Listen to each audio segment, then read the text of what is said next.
What's happening, everybody? Hope you're all having a great day. Welcome back to a new episode of Blake's Take. Lots of great news today in the sports world. Starting off with the NFL, we have after a short-lived free agency for Dwayne Haskins after his releasing from the Washington football team due to his lack of commitment, leadership, and consideration of the circumstances that our world is currently facing. Haskins has now officially signed a one-year deal with the Pittsburgh Steelers. Haskins, 23, is represented by Brian Levy, who is also Mike Tomlin's agent, which provided some sort of connection between the two in regards of the relationship between the Steelers organization and coaching staff with Dwayne Haskins.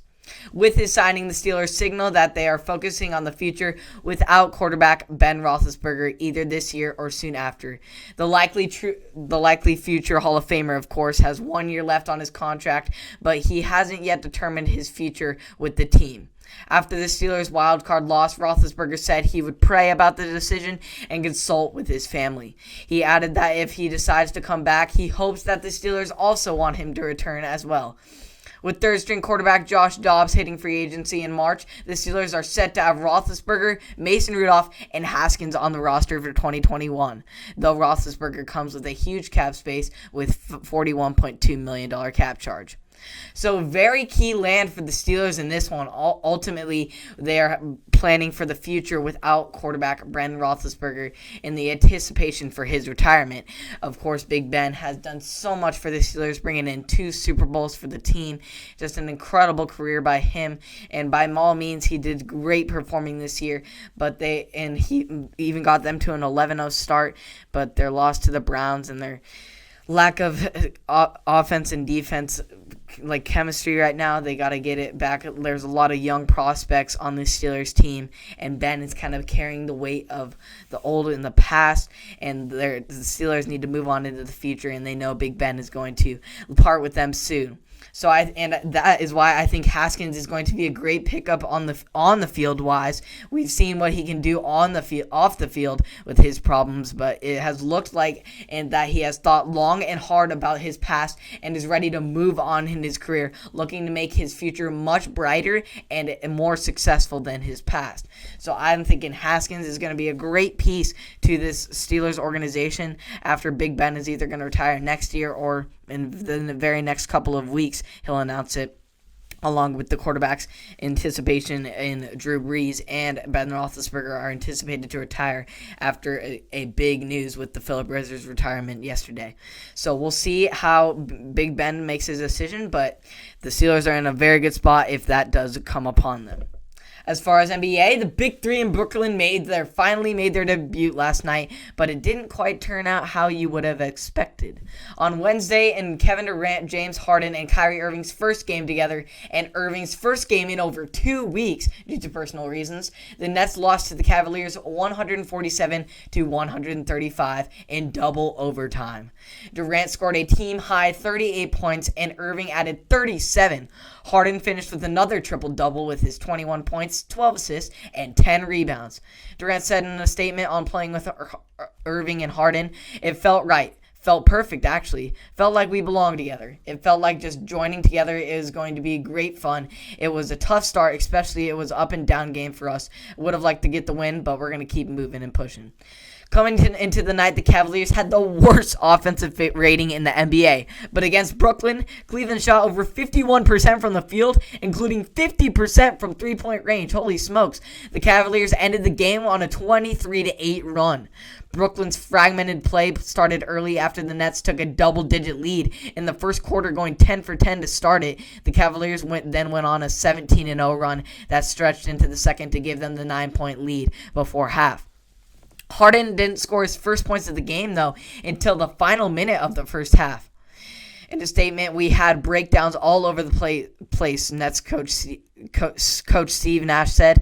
"So we've got a lot of work to do. We know that. We know we have a very offensive team right now, so we have to find ways to defend and to get connected, to be on the same page with one another." Wednesday's outing was Irving's first since January 5th. He had missed the Nets' past 7 games, 5 for personal reasons and 2 while conditioning, or COVID protocol to say. During his time away for personal reasons, the league fined Irving for violating health and safety protocols by attending what appeared to be a family birthday party for his sister. He also lost over $800,000 in salary for the 2 games he missed while in quarantine. Irving said, "Always playing the game that I love. I'm grateful. I never take that for granted." Then also to be playing with Kevin Durant and James Harden, just those 2 names alone right now, just we're having some fun.